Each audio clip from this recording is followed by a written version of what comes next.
Hi there, my name is Billy Angel. I am your storyteller, and I have a great story for you today. In fact, we're in a story series, the story of Samson and Samuel. Today is part 3. Here it comes. When Samson is in his late 20s, still living at his parents' farm, he announces to them one day that he wants to get married. Get married? We haven't seen anybody. To who? Well, she's not from here, but yeah, I'd like to introduce you to her. Okay, she's not from here. Where is she from? Do we know her? Is she one of our friends? No, you've never met her. She's from the village of Timnah. Timnah?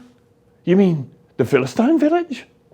I didn't know there's any Hebrews living in Timnah. No, she is a Philistine girl.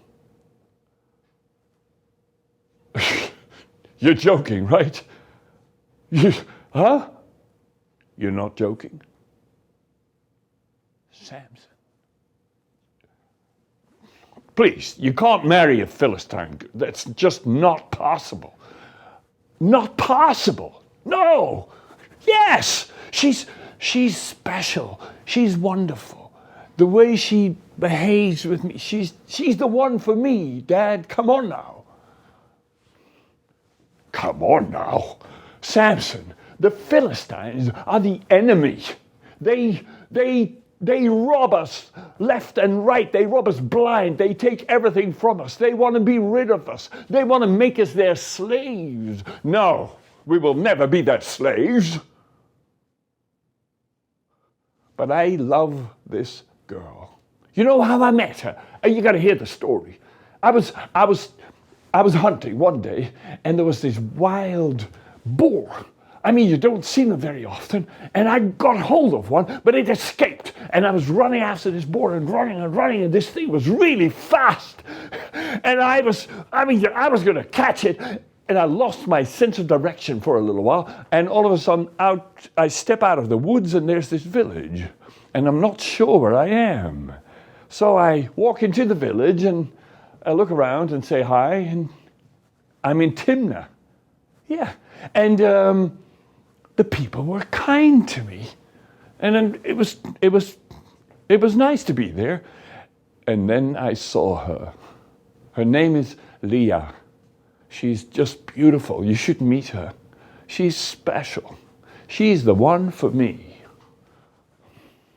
Samson, please, listen to your father. You cannot be serious.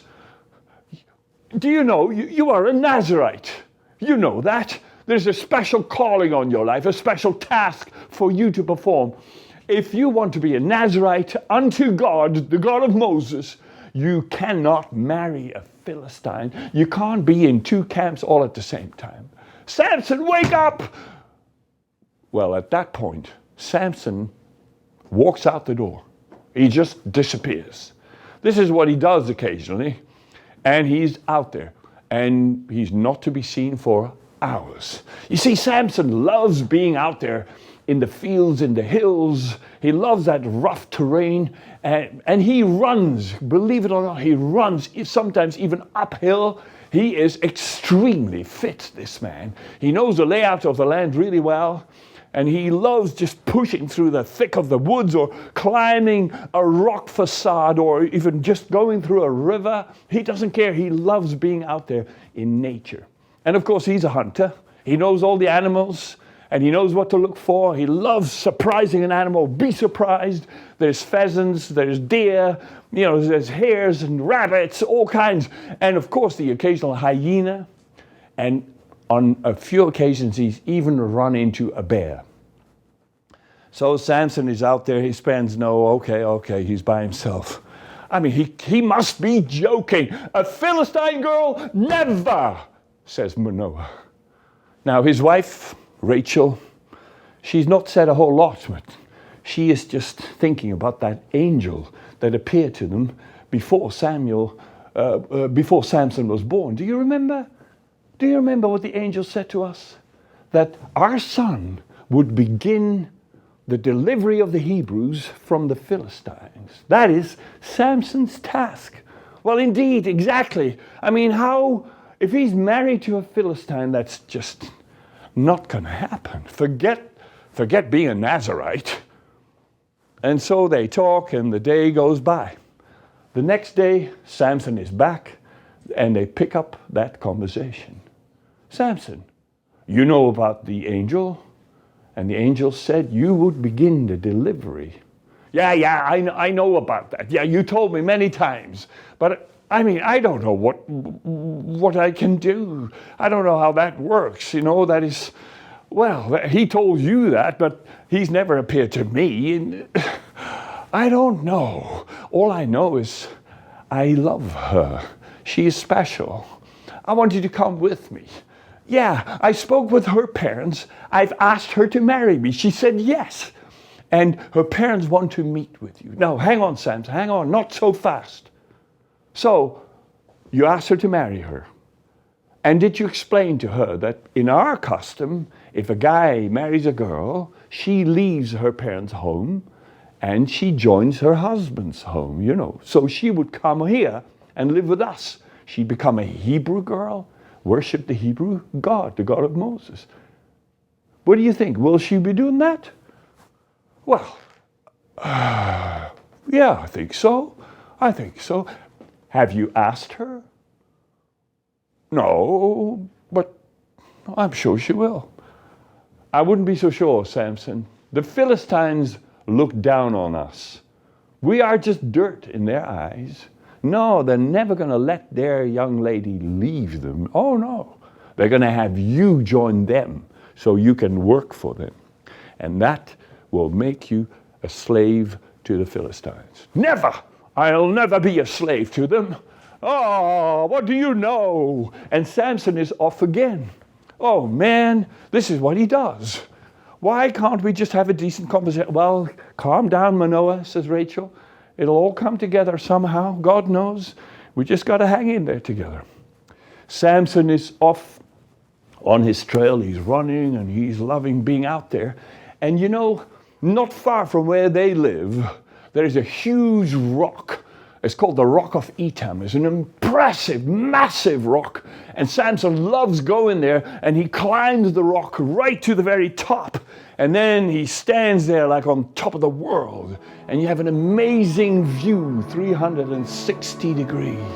Oh, he loves being out there and just see the whole world. And over there, you could see the sea almost. On a clear day, you would see the water. And over there, there's the mountains of Lebanon. Oh, he loves just being there, feeling the wind in his hair, the hair that has never been cut. And then, underneath the rock, you got to climb all the way down, there is a cave. And Samson loves being in the cave. And he goes there and he climbs into the cave, and he's just made himself a bit of a home there. And of course, since he's a hunter, he'll go hunt for a hare or a rabbit or a pheasant. He built himself a fire, and he'll cook his own meal. There's a little river coming right past, fresh water, and he loves hanging out there, sometimes for days on end, just being by himself. But he senses the presence of God right there. So he hangs out there for a few days, and then he is back home. Well, Mom and Dad, here's the thing. You can say what you like, but I want to marry Leah. I've already asked her. She said yes. I have gotten the permission from her parents. So I want to invite you to come with me to meet them. They want to meet with you because they want to speak to you about the dowry. So at that point, Manoah and Rachel realize they just have to join Samson on this misadventure.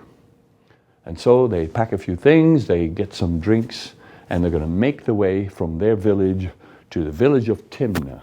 Now, the way that goes is there is a pathway that winds around the hills, and it's just wide enough for people to walk, or if you have a horse, but not for a cart. And so they set off on the journey. It's about an hour and a half's walk. The three of them are going to walk all the way to Timnah. But Samson is feeling itchy, and he just wants to be out there in nature, right in the rough of it, the thick of it. So he says, listen, Mom, Dad, I'll meet you right at the start of the village, at the beginning. I'll be there before you get there. You just follow the path, and I'll see you there. And he's off, because he wants to take the most direct route. He's through the thicks of the wood, and he'll climb a fence, he'll cross a river. He doesn't care, he loves it. And he'll just get there to Timnah before they do. And so Samson is off. Manoah and Rachel are now on a journey they never thought they would make. Oh man, do we really have to go to this Philistine village? Do we have to make friends with this Philistine family? I mean, oh God, I hope something happens that stops this from going through. Our son marrying a Philistine girl? Doesn't he know it's not even a year ago when the Philistines massacred the Hebrew army? Do you remember that? 30,000 young guys, Hebrews, they died at the hands of the Philistines. I know, says Rachel, I know. All these families are still mourning. They've lost their son, their young husband, their father. All these farms are without farmers. The whole country is still in deep, deep pain from what the Philistines did to us then. How can our son do this? I mean, none of our friends are going to accept this. Our rabbi is not going to come to the wedding either. Oh my God, what a situation. How come Samson wants to do this? Now, when you read scripture, it says that heaven is actually creating an opportunity for Samson to rise up to the Philistines, to stand up against them.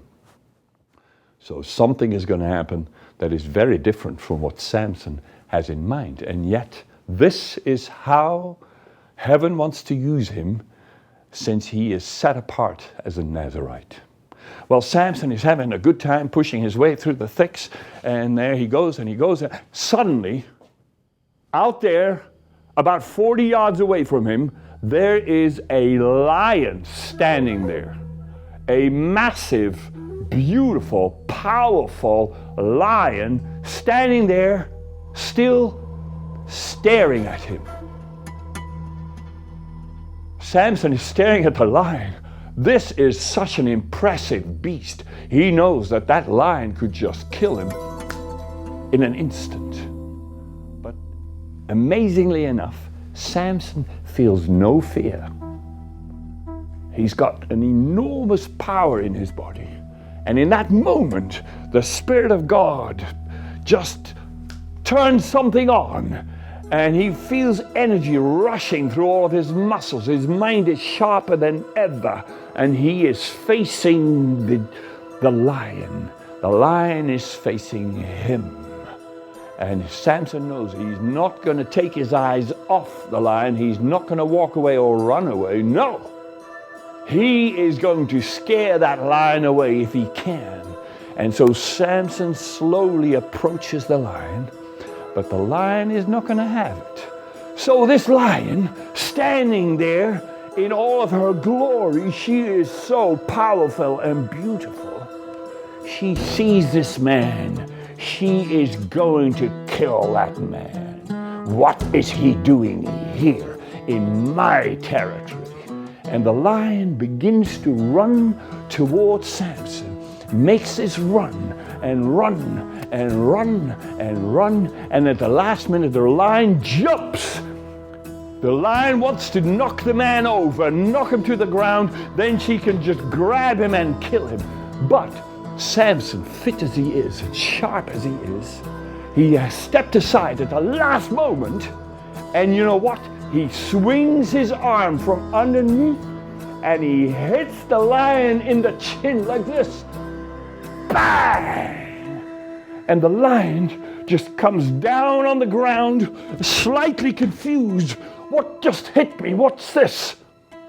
because Samson has dealt the first blow to the beast. So the lion quickly scrambles itself together. She quickly reorganizes herself. She's gonna kill this man. So she approaches him slowly, and she's roaring like mighty roar. Her mouth is wide open. She's making a noise like a thunder ongoing. Samson, quick as he is, he steps to the lion, grabs the jaws, and pulls and pulls and pulls and pulls, and he pulls the jaws of the lion apart. The beast is screaming with pain, blood flushing out. Oh, the lion falls to the ground. The mouth of the lion is completely torn to pieces. She is bleeding and fighting for her life right there on the ground. Samson quickly looks for a stone. He finds a stone on the ground, and he hits the lion in the head with the stone, and the beast is dead.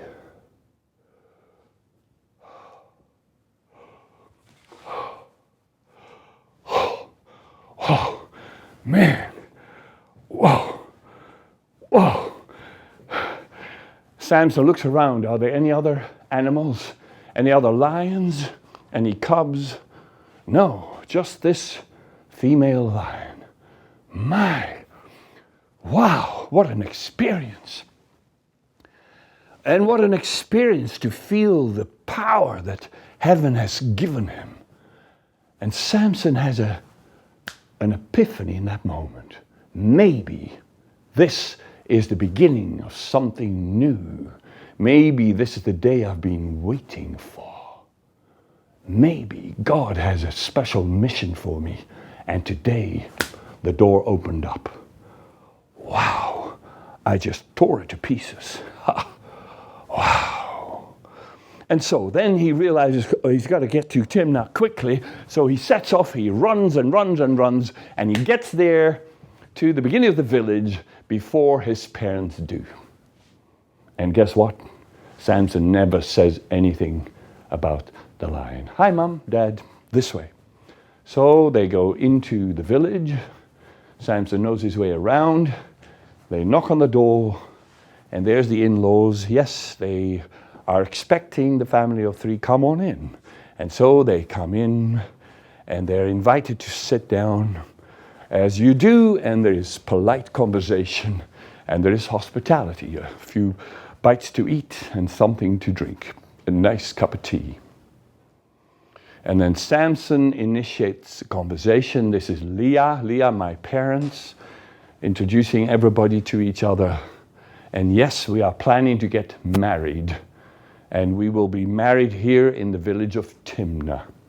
Okay.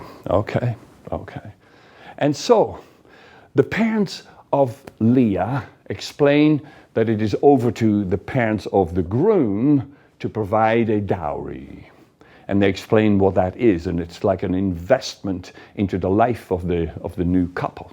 And so Manoah and Rachel hear it all and say, okay, yes, we can do that. We support our son, whatever his choices are, we will be there for him. So then they hear a little bit about the actual wedding.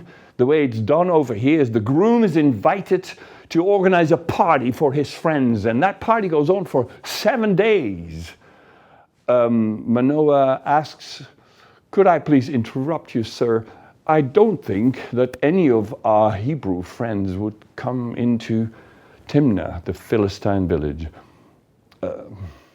What do we do about that? Oh, no problem at all. We will invite 30 young guys from the village to be friends to Samson for that week. And one of them will be the best man. And so this is how it runs.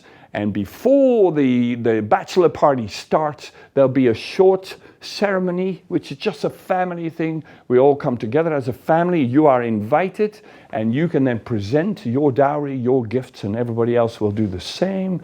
There'll be some music. We'll sing a song. There'll be some words. We'll say a prayer, and we'll have some food and drinks.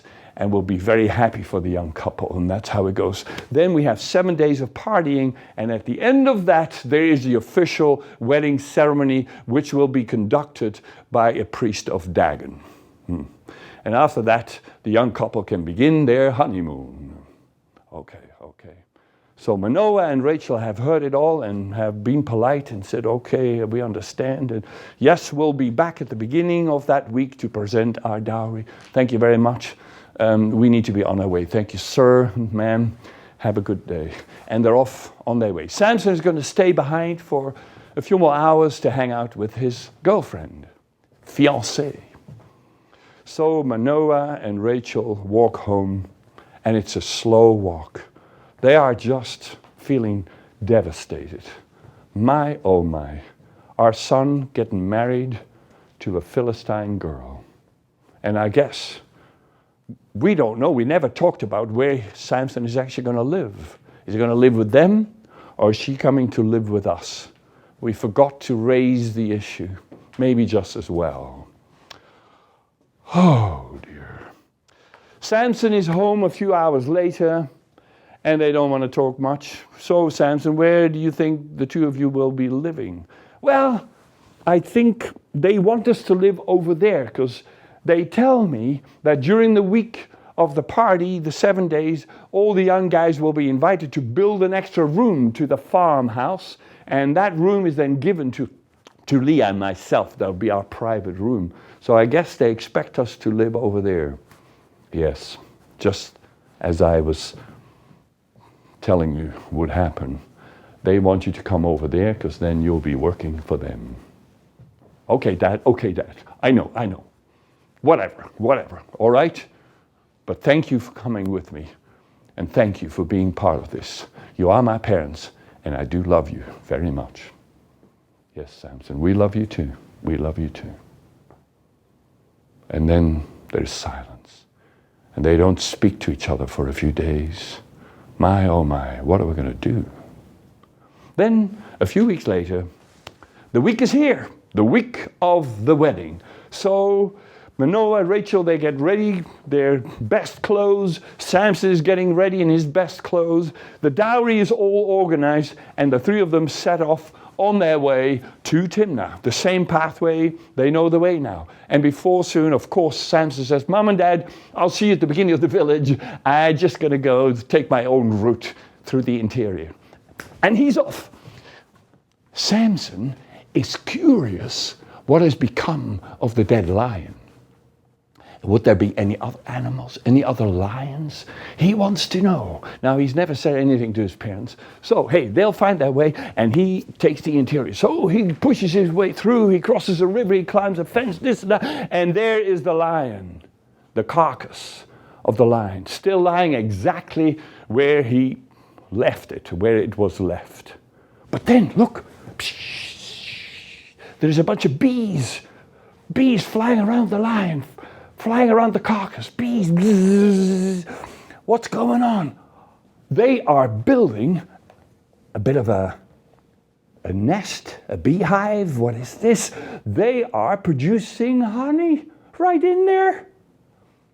So Samson kneels by the carcass. He sticks his hand right in there, and he gets himself a nice bit of honey. And it tastes fantastic. My, this is good. So he grabs a little more and he sticks it in his pouch. He's going to give some to his parents to taste. This tells you he loves his parents very much. And so he's off quickly. He's got to get to the village before they get there. And there he is. Hi, Mom, Dad. This way. Whoa. We're going to have a party. We're going to have a wedding. I'm going to be married to Leah. Oh, my. Samson is excited. His parents are very quiet. So they enter the house, and then Manoah and Rachel present the dowry. Other members of the family present gifts too. They all put it down. There's the young couple looking in their best clothes. They are so happy. They're smiling. They look great. So the party, they sing a song. It's a Philistine song. They clap their hands. There's a little dance. There is music. And then there is food and drinks. It is a precious time, even though Manoah and Rachel are not quite sure what to do with it, what to make of it. And so, once that time is over, Manoah and Rachel ask to be excused. They're on their way home. Samson, you have a good week, son. We will not be there during the week. We will not be there during the ceremony where you're actually getting married, because it's done by a priest of Dagon. We cannot be involved in that. God bless you, son. We love you. And they're off. So, all of a sudden, there is music, musicians are playing, there's some dancing going on, a little sideshow is being put on. May the party begin! 30 young guys from the Philistine village of Timnah are here to celebrate with Samson. There is food, there is drinks. Oh man, they are having a good time, they're loving it. Even though Samson doesn't know one of them, and they don't know Samson. But still, hey, you can hang out together, you can have a good time. And then Samson gets an idea. Hey guys, listen here, listen here. I got something. I have a riddle for you. Oh, yeah, tell us the riddle, tell us the riddle. Yeah, hang on. I will tell you my riddle, and if you can guess the meaning of the riddle, I will give you all a tunic, festive clothing, and an overcoat. All of you have your own tunic, your own overcoat from me. If you can guess the riddle. And that's got to be done within 7 days, the days of this party. Oh, great. Yeah, tell us the riddle. Hey, hang on. If you do not guess the riddle, you all give me a tunic and an overcoat. All of you. So I have 30 tunics, 30 overcoats. Oh, sure, yeah, whatever. Yeah, hey, tell us the riddle. Okay, here it goes. Out of the one who eats came something to eat. Out of the strong came something sweet. Oh, my. Wow. Okay. How did it go again? Out of the one who eats came something to eat. Out of the strong came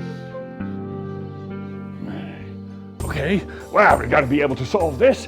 And so these guys, they go to work on this riddle. Now, they have done riddles before. They solve those problems. And they want these tunics and overcoats. So they are going to work, and they're digging away. All of a sudden, the music stops. There's no more dancing. They're all talking to each other. Maybe it's like this, maybe it's like that. And they're having trouble solving this riddle. They thought they'd have it sorted in minutes. 3 days go by, and they still have not solved the riddle. By now, the atmosphere is poor, to say the least. They are grumpy, they are upset, they are angry.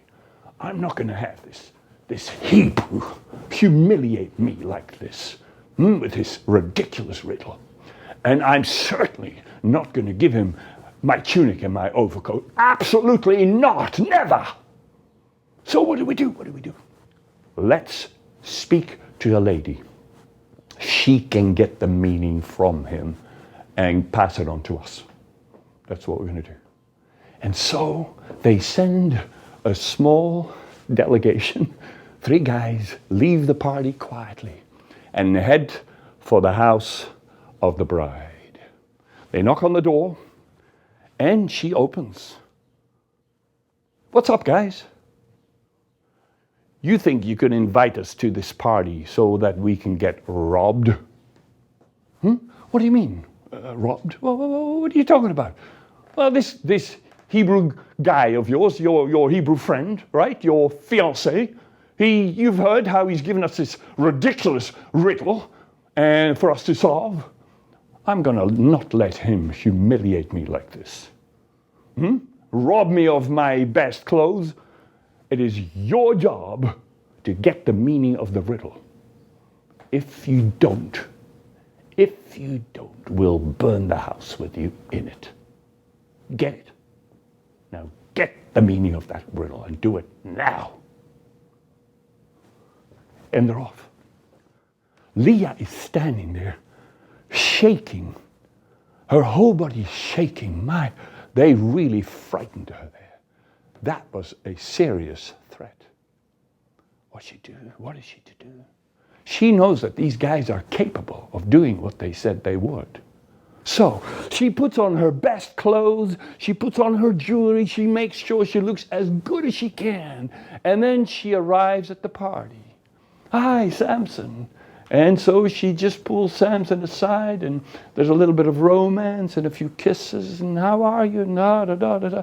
Then she starts crying. You don't love me. You don't love me. Oh, what do you mean I don't love you? Of course I love you. No, you don't love me. Why should I not love you? What's going on? Tell me. Well, you've told your friends this riddle, but you haven't even told me the answer. Oh, come on now. I haven't told my parents either. I've told nobody. It's just a riddle. But if we are to be husband and wife, you should tell me everything. You should tell me the meaning of the riddle. Oh, come on, Leah, just calm down. It's only a riddle. It's a game we're playing. I think they'll solve it somehow. You know, they still have a few days. Come on. Hey, why don't you join the party? And she is off, all miserable and tearful. You know, and in the next few days, she just keeps it up. She makes it bigger. Oh, she's in tears. She's sad. She's upset. I mean, she puts on a show like, wow. And Samson is just hating every minute of it. You're supposed to be my happy bride. Come on now, get over it. But she refuses to get over it. And on day 7, just hours before the bachelor party is finished and the ceremony is going to get started, Samson's had enough. He said, okay, come over here. Okay. Oh, man. All right, I'll tell you the riddle. But one thing, this is absolute secret between you and me. You won't tell anybody. Is that a promise? Yes, I promise. Okay. Now listen carefully. I'll say it just once. What is sweeter than honey, and what is stronger than a lion? That's the answer to the riddle. Okay? All right, now go to your room, get changed, freshen up, and get ready for the ceremony. We'll be married in just an hour from now, and then we're husband and wife. I'll see you shortly. And so she's off. She disappears. After she leaves, a few of the guys leave too. And of course, she passes on the meaning of the riddle. And 20 minutes later, all 30 guys gather around Samson. Samson, we have a little announcement to make. You're going to owe us, I think, 30 tunics and 30 overcoats. Yeah.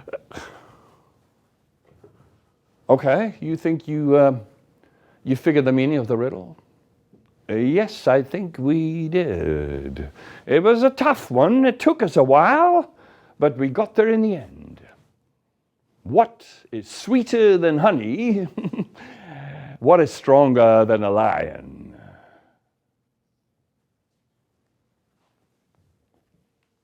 You bunch of thieves.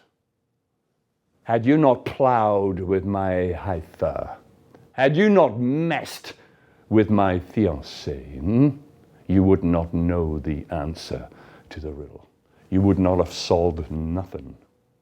And now you want me to reward your theft.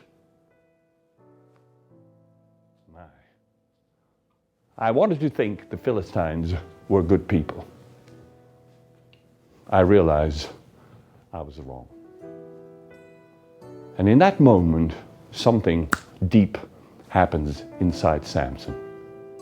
Something shifts. There's certain maturity, you could say, kicks into gear. And he begins to walk away. And I'm sure the Spirit of God is on Samson in this moment.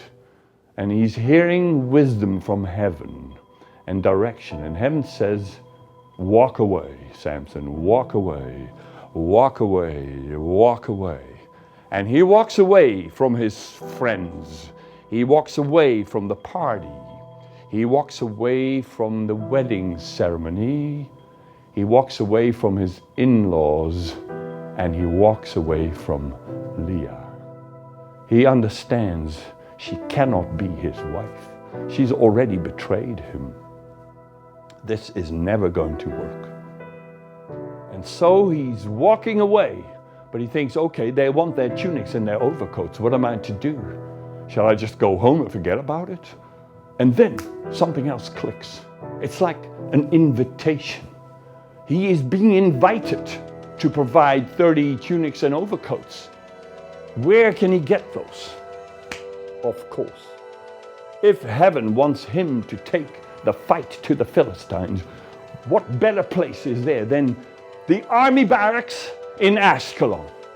And that is the biggest city on the coastline.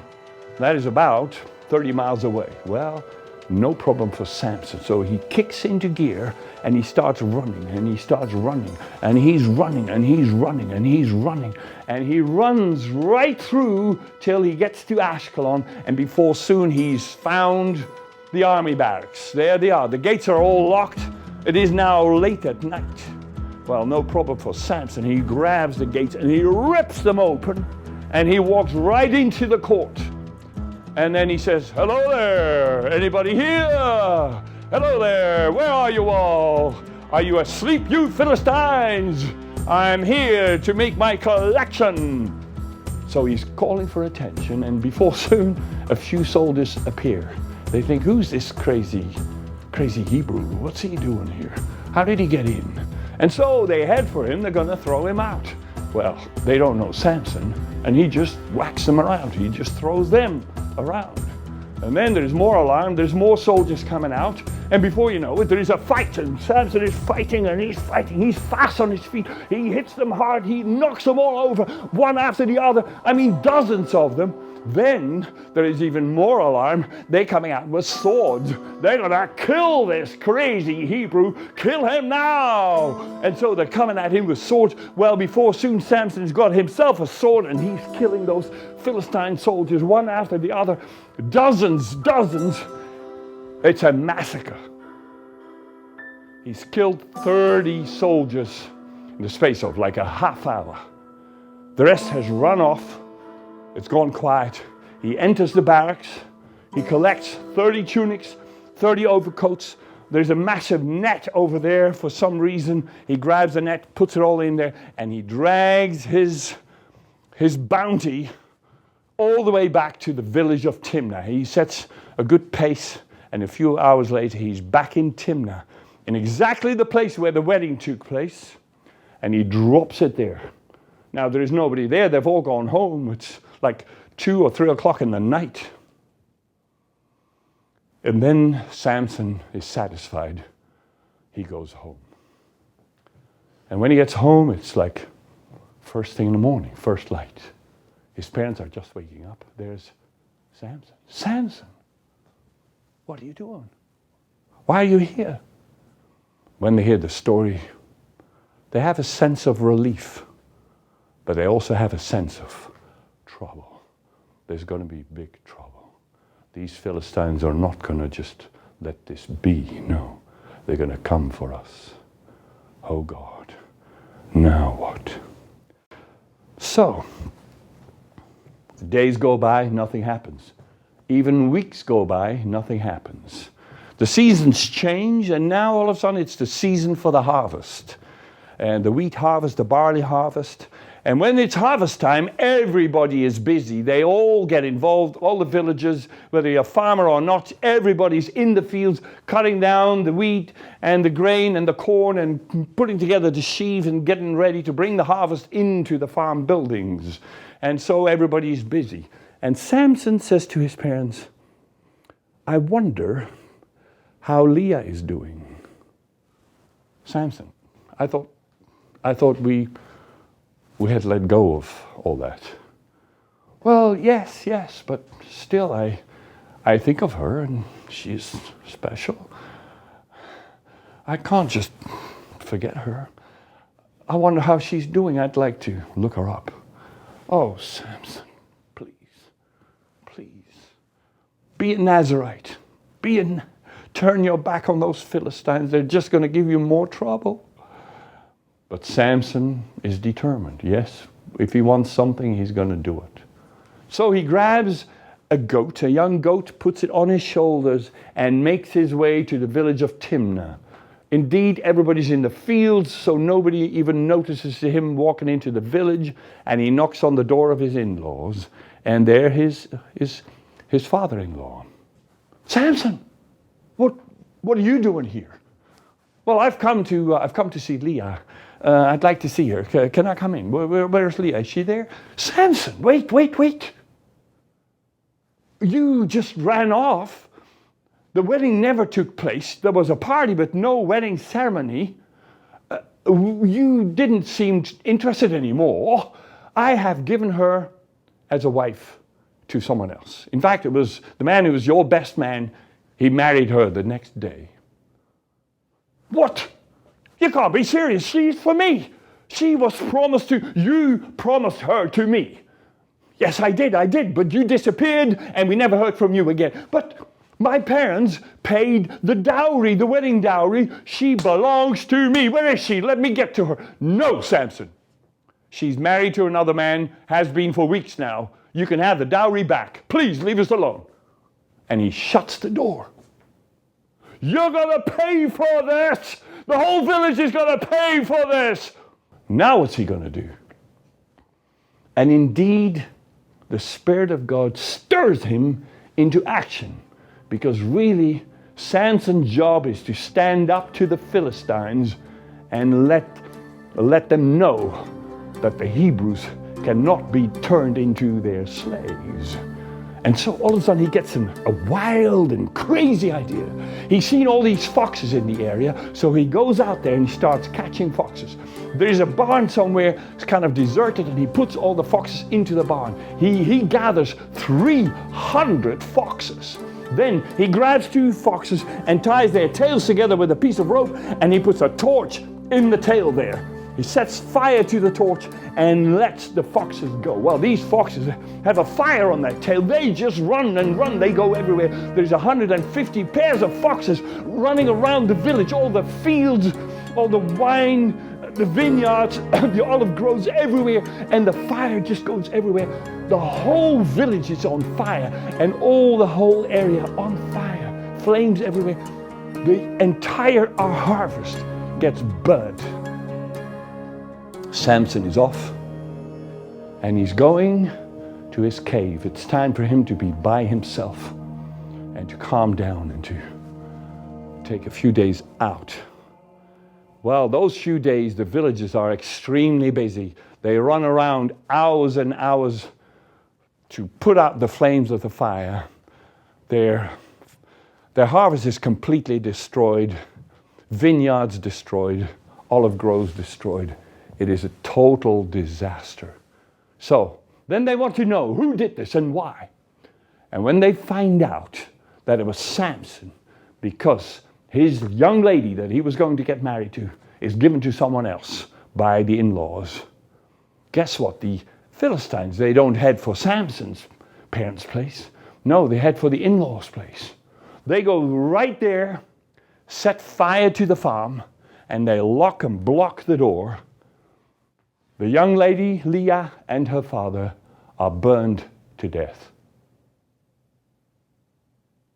Now, Scripture tells us nothing about the mother or the husband, the best man. Apparently, they are not in the farm. They don't get burned. And so I imagine one of them makes their way to Samson's parents' place and tells them the terrible news. Well, Manoah wants Samson to know what's happened, to warn him, do not go back to Timnah, because the people are furious. They're ready to kill you. So Manoah makes his way to the cave where Samson is hiding. Manoah knows where that is, and he calls, Samson, Samson. Samson appears and he tells him the terrible news. And don't go to Timnah, because they are after your life. But the first thing Samson does, he heads for Timnah. He runs his way there. He can't get there fast enough. He walks into the village of Timnah, right at the town square, and he goes, "Where are you, you killers? You killers, where are you? Come and fight me. You killers, where are you? You dirty Philistines, I will kill you all." And before you know it, all the men of the village are here. And they've seen, here is Samson, the man who's responsible for the destruction of the harvest in their fields, their vineyards, their olive groves. And so they begin to attack him. They don't realize what a fighter Samson is. And he knocks them over one after the other and one after the other. Then they come out with swords and they're going to kill him. Well, even that is not going to happen. Samson, before soon, has got hold of a sword and he's killing them. And he leaves a massacre there. Half the men of the village are dead. The rest run off. And Samson drops the sword and walks away for the last time in his life. He understands, I will never go back to Timnah. And he heads back to his cave. He's desperate now for some solitude. And so, while Samson is in the cave, word reaches Ashkelon. The leaders there, the Philistine leaders, hear of this massacre in Timnah and how there was this fire and this crazy conflict. And they put two and two together. Of course, that is the same Hebrew, his name is Samson, who came to our barracks here in Ashkelon and killed 30 soldiers. We must go after him and eliminate him. Okay, so they send a platoon of soldiers to the Hebrew country to go look for Samson. And they spread out and there's parties looking for him everywhere. They cannot find Samson. Where is he? Nobody knows where he is. Now, instead of speaking to Samson's parents, the Philistines have a tactic that works better for them. They set up camp in the tribal area of Judah, which is Hebrew country, and right by the village of Lehi. And then they go first thing in the morning to a local farm. They wreck the farm. They break it to pieces, set fire to it. They on to the next farm. They break it up. They smash the farm, set fire to it. They kill animals. And if people are fighting back, they kill the people. And so they make a trail of destruction. They are on the way to destroy the entire village of Lehi. Hebrew leaders just gathered quite quickly together and they get to speak to the Philistine army chief. What's going on? Why are you doing this? What have we done that you should be destroying us like this? You bring us Samson, and you do it now. If we don't see Samson, we will continue to smash and burn your farms. If we don't see him tomorrow, we'll be destroying 2 villages. If we don't see him the day after tomorrow, we'll be destroying 3 Hebrew villages. You better get your Samson to us right here. So the Hebrews understand the pressure is on them. They head for Samson's parents' place. Samson not there. Where is he? Over there, the rock of Etam. And so they head there. They know Samson is an incredibly strong man. So they gather 3,000 Hebrew men to confront Samson. And hopefully together they can get Samson to the Philistines. And there they are at the cave and they call for Samson. And Samson comes out. What do you want? Samson, we want you to come with us to the Philistines. Why are you fighting the Philistines? Do you know what you're doing? They are destroying us. Why am I fighting them? Isn't that obvious? Someone's going to fight them. Someone's going to stand up to these Philistines and what they are doing. Samson, they have already won the victory. They beat the Hebrew army a year ago. We are defenseless. They are in charge. They have all the power. We have none. Right now, they are destroying our villages because of you. Because of me? Why is that? Because they want you there. You are their target. So please come with us so we can present you to them. That'll stop them from destroying our village. And God bless you what happens next. And so Samson allows them to take him. They tie his wrists with brand new rope And off they go, headed for the Philistines, who are in this camp by the Hebrew village of Lehi. Well, most of the Hebrews, there was 3,000 of them, most of them go to their farms, their homes, they are no longer needed. But there is a small party of Hebrews with Samson in their midst now, headed for the Philistine camp by the village of Lehi. Well, when the Philistines see them coming, they start cheering, "Hey, there he is!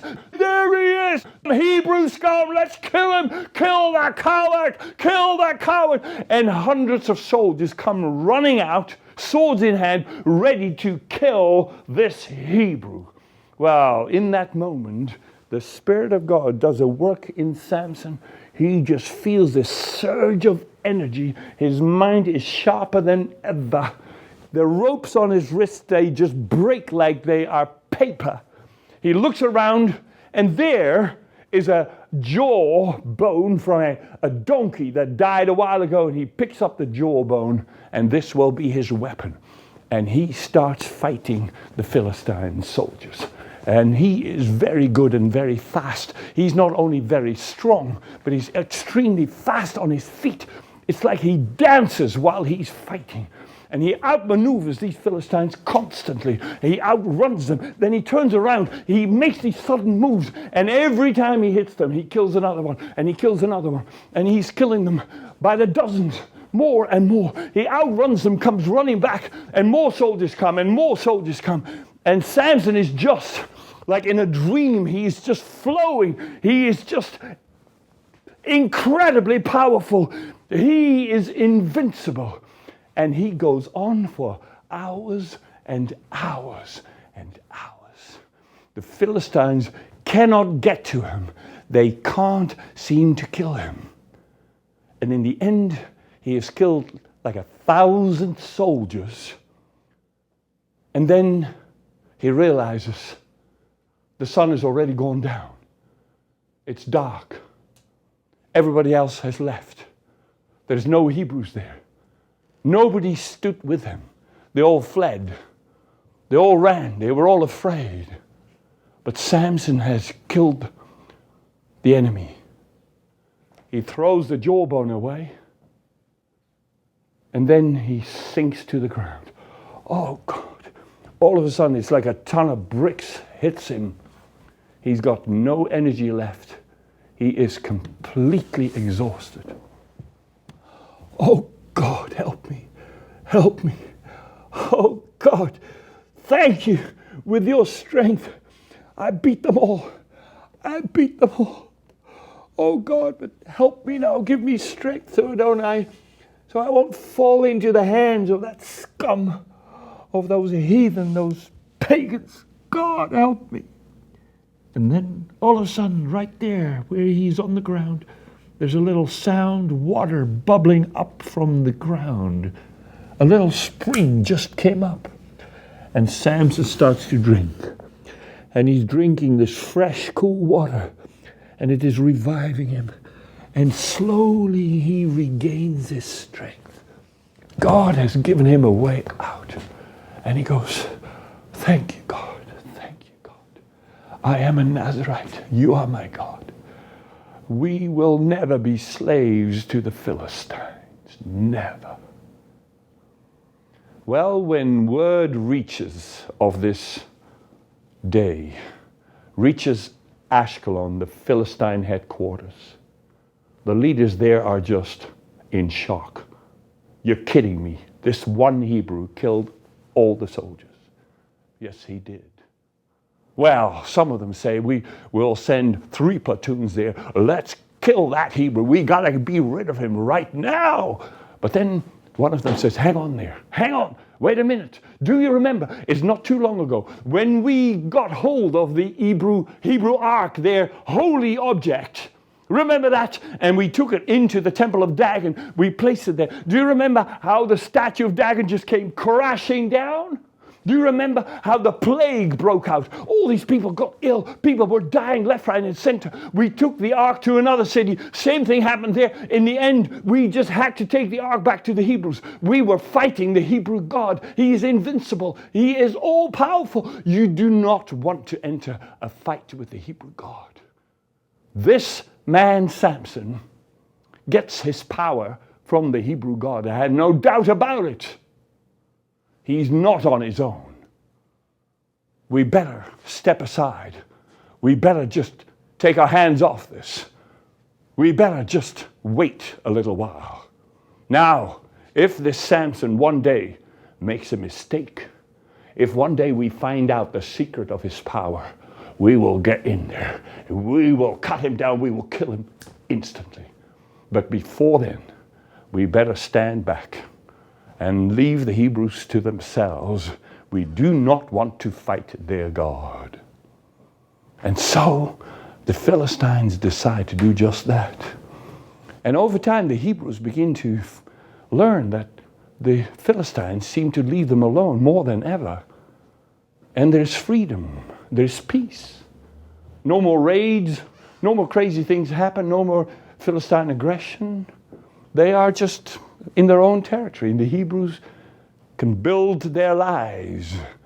And they begin to realize this is everything to do with Samson, who stood up for the Hebrews and stood against the Philistines. So they make Samson their leader.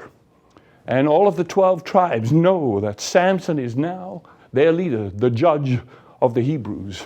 And Scripture tells us that Samson is a judge for 20 years. That is a good long time. And Samson judges all the 12 tribes and holds them together as they come together, and there's new unity, and there is a new turn toward the God of Moses. And in that time, there is also Samuel, who's of similar age to Samson, who lives not too far from Samson.